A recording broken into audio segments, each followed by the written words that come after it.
Through 100 years, the Louisiana Cooperative Extension Service has guided people to fulfilling new destinations. Many times challenged, but always responding to need. The Extension Service is an innovative information movement that has pointed the path to improved economic well-being, to survival, and a better way of life. This program was produced by the LSU AgCenter.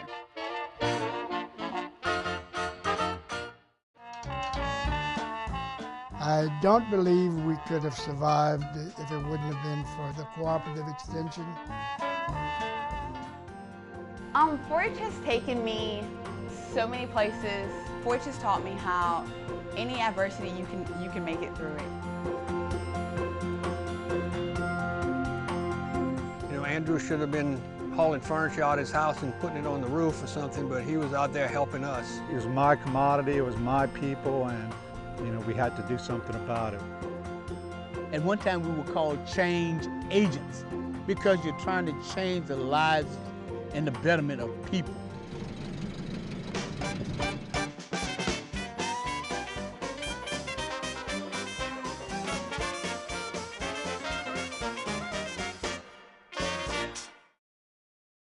In the late 1890s, agricultural pioneer Seaman A. Knapp moved to the Cajun prairies of Louisiana. When locals scoffed at his idea of growing rice, Knapp invited wheat farmers from the Midwest to prove that it could be done. They did. Non-believers were converted, and demonstration farming became a new tool for national change. And it went from rice to cotton to corn to beans to vegetables to livestock. And we're extending that stuff universally. It's hard to make a farmer do something that he's not used to doing. You have to show them that it's going to work for them to do it. Well, Seaman A. Knapp, he's the godfather of extension, I call him. And he said what people do themselves, they never forget, you know, which is good philosophy. Congress passed the Land Grant Act of 1862 to establish agricultural colleges in each state. LSU and Southern University would eventually become Louisiana's land-grant colleges. Congress also funded agricultural research stations to boost scientific knowledge for the land-grant system. But Knapp knew scientific advances were worthless if farmers didn't use them. He envisioned an educational delivery service to help overcome their resistance to change. The Smith-Lever Act of 1914 fulfilled Knapp's dream. It created a national agricultural extension system, a cooperative effort between land-grant colleges, the U.S. Department of Agriculture, and state and local organizations. Knapp's extension idea, born in Louisiana, helped America develop the greatest agricultural system on earth. Today, the Louisiana Cooperative Extension Service continues to help farmers, families, and communities. I would say extension and research has played the major role in developing Louisiana agriculture. The information that we deliver to the public is unbiased and it's science-based information. It's proven information. And that reputation has gone on for 100 years. Louisiana's earliest agricultural agents were among the first in America, appointed at the beginning of the 20th century. The county agent, guided by unique extension philosophies, was the agricultural leader in his parish. C.E. Woolman was an agent and a pilot in Tallulah. He later joined the world's first crop dusting company, which he turned into Delta Airlines. While extension had laid groundwork for Woolman's airborne exploits, agents and specialists spent most of their time on the ground, traveling hundreds of miles over dirt, gravel, and mud. They were on a mission to improve farm and family life.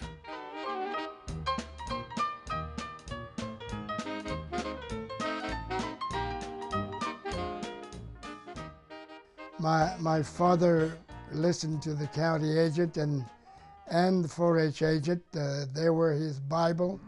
Everything they wanted him to do, he'd do it. You know, you've got somebody to rely on that you can go to that are trustworthy, and you know that what they're coming to you with, the information they come to you with, is valid information. It's not something just pulled out of the sky. My county agent is a phone call away, and he's a phone call away from the brightest minds in this field. That was the strength of a county agent. If he didn't know the answer right then, he knew where to get it. He knew where to get it. Today, extension specialists teach agents about the best crop varieties and farming practices and ways to solve problems like diseases or insects. They break down complicated research into practical information and then deliver it to the public. We're giving them enough information that they can then make their own decisions for their production systems. Well, I mean, they're our first resource whenever we have a problem. They have the expertise to determine what the problem is and find solutions for us. And they do have a great trust in the knowledge that we're bringing to them. Early on, the extension movement gained momentum, traveling to every part of the state with the latest research. In the late 1800s, William Rufus Dodson, Louisiana's first extension director, sent out pairs of university experts and progressive farmers to parish fairs. They shared research-based results with farmers and listened to their concerns.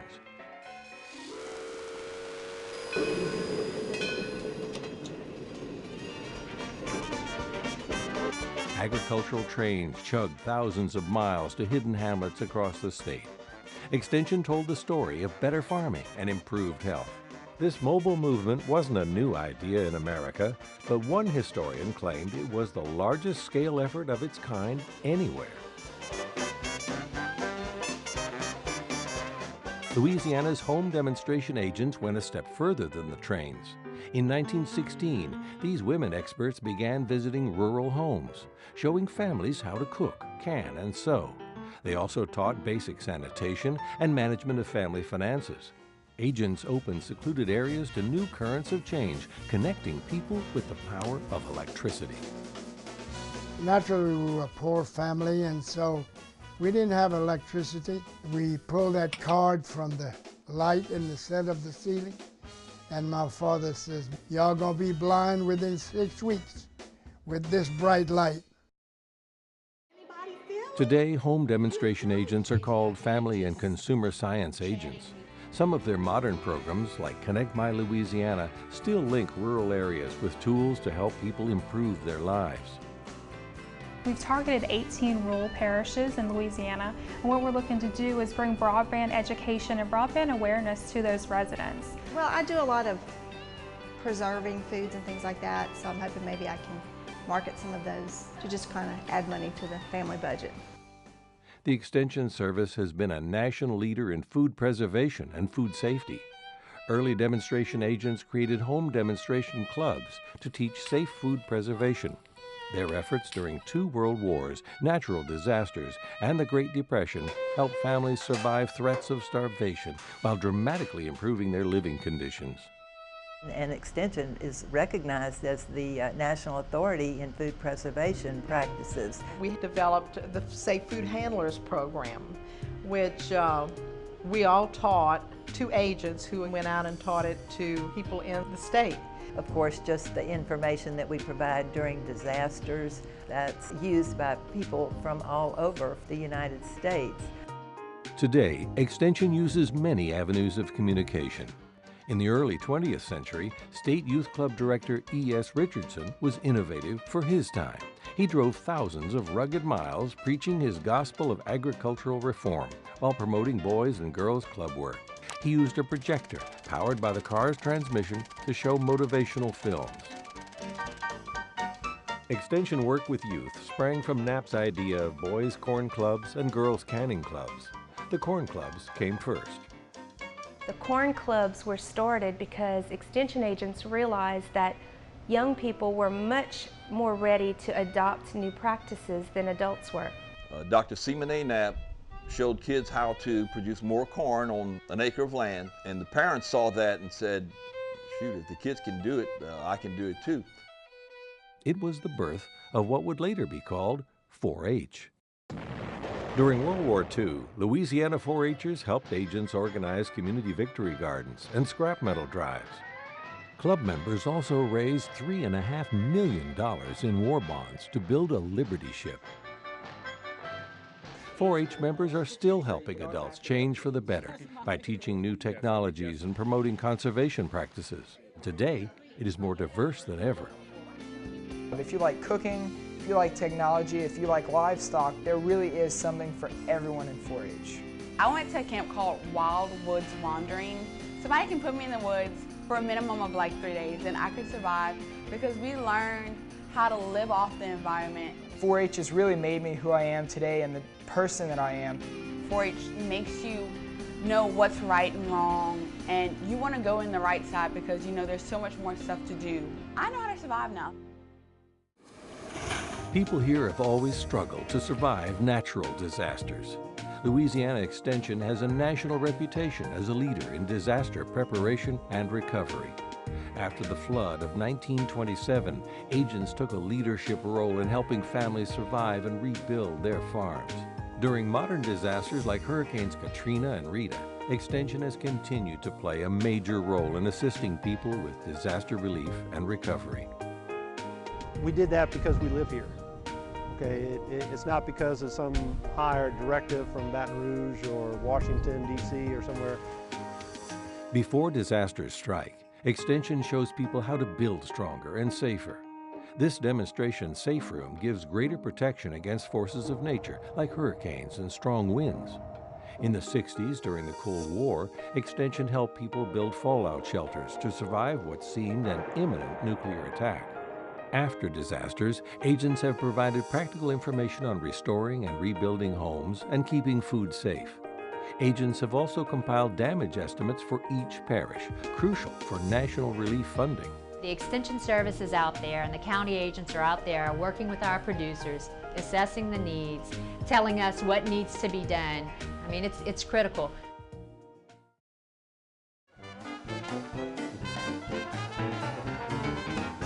Louisiana Extension sociologist Mary Mims was considered the pioneer for community organization in America. Mims became an American sensation and one of the most popular national speakers of her day. She crisscrossed the state during the 20s, 30s, and 40s, creating hundreds of unified rural communities, linking local organizations and clubs together to build, beautify, and improve living standards. Many times bridges were built, courthouses were built. It stimulates a spark that can often develop into a fire of change. In a lot of cases, our job as an extension agent is to kind of help coordinate some activities, find resources, put resources together. The trailblazer Mims also worked to improve children's health. She started a volunteer medical clinic for babies, which became the first rural health unit in Louisiana. Home demonstration agents helped organize refugee camps after the Great Flood of 1927. They provided food and taught gaunt children about good nutrition and better health habits. Many of today's children have the opposite problem, obesity. Extension has created nationally recognized programs to help reverse the trend and to help people of all ages improve their health.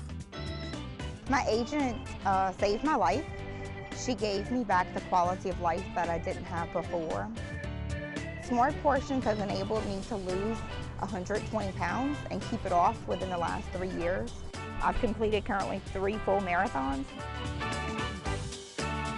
That's going on now in Extension, you know, teaching food shopping, looking at labels, growing vegetables to trying to get more fruits and vegetables into the diets. School gardens has been a really important part of exposing children to actually eat the fruits and vegetables. We have studies that show that if they grow it, they will eat it. So we have been really on the cutting edge of developing wide outreach and help people have better lives through better nutrition. Extension has continually helped farmers adapt to difficult change while encouraging sustainable land management. From training them in radically new technologies during and after World War II to helping them turn rice fields into crawfishing operations in the 70s. At the beginning of the 20th century, the boll weevil had obliterated cotton in parts of the state. Research and Extension led the effort to establish beef cattle and dairy industries in its place.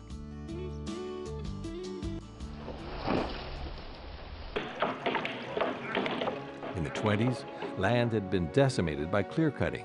Extension agents and 4-H'ers led farmers into what is now the state's largest source of agricultural revenue. forestry. It's been such a science. I'm afraid that if we hadn't had the Extension Service, these lands would grow something, but it'd be weed species. And I see just a vast, unmanaged set of woods out there that wouldn't be very valuable to anybody.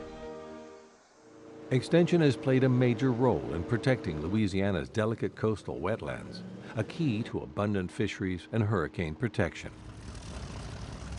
St. Charles County agent W.E. Simmons started a wildlife and fisheries school for youth in the 40s. It gave them practical knowledge about their coastal ecosystem. More recently, Extension has partnered with other agencies to develop a nationally recognized youth wetlands project.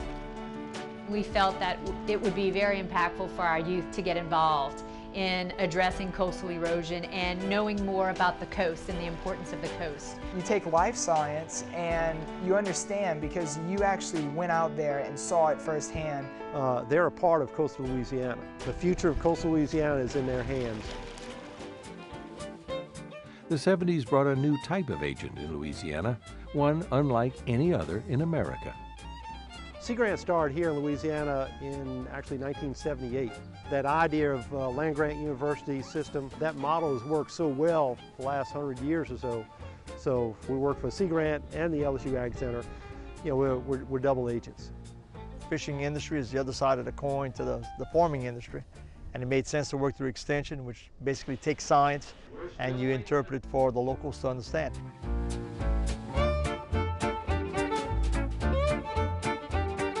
I see this old fisherman working on a boat, and we start talking, and I'm starting to talk about the life cycle of a shrimp. He turns around and looks at me and says, "Man, you don't know too much, huh?" He said, "You see them mosquito hawks flying over the bayou right there, and they dip their tail in the water? That's where the little shrimps come from," he said. The researchers didn't know all that we knew because they weren't in touch with the people, and the fishermen weren't in touch with the researchers. They just spoke different languages. Well, the Vietnamese fishermen, their participation in Extension Service and the programs that we bring to them has helped their bottom line. They work for you, they help you out. You have to trust somebody, you know. And so by crossing these language barriers with fishermen, they felt like they were truly a part of the industry where they were treated as equals. Before the Civil Rights Act, black farmers and families were not afforded equal opportunities under the law. Even extension work done by Southern University and LSU had been two separate worlds, white agents working with whites and black agents working with black communities. But that began to change. It's the Louisiana Cooperative Extension Service, and there's two universities that's offering the educational programs to the citizens of Louisiana. Even after integration, racial tensions lingered. But brave extension workers helped break barriers by delivering impactful information. And all of my friends said, "Man, you're going to Washington Parish, where they had the most outrageous racist relationships." I never did have one problem working with those producers. As long as you have information that's going to provide people an opportunity to change their lifestyle, it doesn't matter what race you may be. When Texas tick fever overtook Louisiana cattle herds in the 1920s, the federal government banned beef shipments from leaving the state. Extension provided scientific and practical solutions, leading the legislature to pass a law requiring producers to build and use dipping vats to kill ticks. Some farmers, as well as the powerful Huey P. Long, claimed the mandate was a waste of time and money. Opponents even blew up dipping vats with dynamite. Undaunted, extension agents continued to educate farmers. Their efforts and the example of successful 4-H cattle producers led to eradication of the ticks and lifting of the federal ban. Today, agents transmit reliable, up-to-date crop, fisheries, and livestock information. It's helped the state build a solid, multi-billion-dollar agricultural economy. As urban growth expanded into rural settings during the 80s and 90s, there was a clash of cultures. Extension helped farmers become more sensitive to their new neighbors. We had a major problem with a lot of mud on the road. We had had a very wet harvest season, and the county agent's office actually contacted us and said that there was a lot of complaints, and we met at the county agent's office. And the solution did not involve any ordinances or new rules. The solution involved building truck pads at the farmer's field, and that's where the loading took place. So the trucks and trailers never went in the field. The citizens saw a dramatic change in the amount of mud on the road because almost every farmer did it. But I mean, the county agents were there with us to organize and make sure that everybody knew what was going on, and we were able to put out the fire before it really started. The problems never just quit completely. You solve one, and then you get on the next one that's coming up right around the corner. Cooperative Extension has regularly stepped in to help farmers and fishermen understand and follow increasing governmental regulations. In the early 80s, turtle excluder devices, or TEDs, were a new requirement for shrimping nets. Fisheries agents trained fishermen in their proper use. I was explaining how the turtles come into the net and they come out this hole and shrimp pass through these bars and stuff. So I'm explaining this, and this shrimper comes working his way through the crowd, throws a bucket of diesel on the net and sets it on fire. So I quickly let it go and kind of backed up and got out of the crowd. Most fishermen and farmers eventually realized agents didn't make the rules, but were helping them follow laws to stay in business and help the environment. It was an extension leadership role in conservation that would extend into the 21st century. Efforts like the Louisiana Master Farmer Program have helped farmers voluntarily become better stewards of the land. It was the first program of its kind in America and is now a model for other states. We decided in the AgCenter, let's start a program whereby we can certify farmers that do best practices to improve environmental quality. That's mainly the thrust of the research these days, is to protect our environment, but yet to still make it productive to be in production agriculture. It's improved water quality in some of our impaired watersheds, and I think it's brought a sense of pride to our agricultural producers that they are, in fact, environmental stewards. The Master Farmer Program, to me, is at the cutting edge of what we need as producers looking to the future. Extension has been a training ground for well-known leaders in many fields, but the Ag Leadership Class for Adults and the Louisiana Young Ag Producers Program continues helping older and younger farmers become more successful and innovative. And it just opened my eyes to a bigger picture of agriculture and a lot more opportunities that you can be a part of besides just what we do here. I know that I want to work in Louisiana's agriculture industry and always be a part of it. Diseases were wiping out crucial Irish potato crops. So Extension began giving out research-tested Triumph potato seeds. Many farmers resisted. But farmer Alan J. Ellender said, these agricultural extension people seem to know what they're about. And I'm going to do it the way they tell me. Ellender's Terrebonne potato plantation made him wealthy and famous, and he became known as the Potato King. The new, better seeds had saved the industry. That success became a model for the South, and the Certified Seed Program is still a crucial part of major crop production. Extension has not only boosted big farm operations, but has also helped small local producers and homeowners.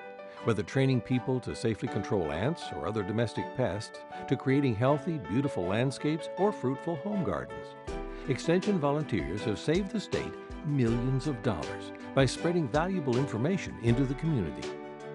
We educate thousands of volunteers around the state, and these are people that are very important in our parish programs. They expand the ability of the local horticultural agent to reach the gardening public with research-based information. After Katrina, losing all my property and everything I own, I needed some way to keep my sanity. So I needed a new purpose in life, and the Master Gardeners really gave that to me. The work we do as volunteers is really an extension of the Extension Service. We try to do good to people, and hopefully those persons will carry that goodness on and extend it to others. I really do love what I'm doing. You know, it is what I do, but it's also who I am. I don't do this job for pats on the back, and I do it because these are my neighbors and I'm a part of this community. Louisiana Cooperative Extension has connected communities with informational events like field days and certification training, as well as educational programs for children like Ag Magic.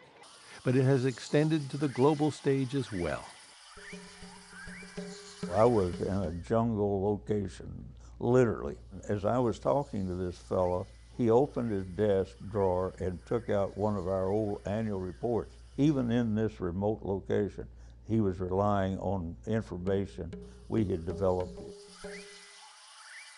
In 1950, LSU started one of the first extension education curriculums in America. It attracted students from all over the world and then branched out. Extension educators helped build international agricultural resources like an ag university in Malaysia and an agricultural educational program in the Ukraine. Extension and research continues today to save countless lives by improving food production worldwide. Seaman A. Knapp was the father of a movement that would help people survive and prosper. Extension continues to connect people, advancing ideas, solving problems, and growing family bonds. Extension has played a big part in my life and my family's life. And really, they are what's keeping us in business. We really couldn't stay in business without them. There's no place that I would trust more with the facts than what I get from them. It's where I learned to become a better leader, to become a better person, and just enjoy life more.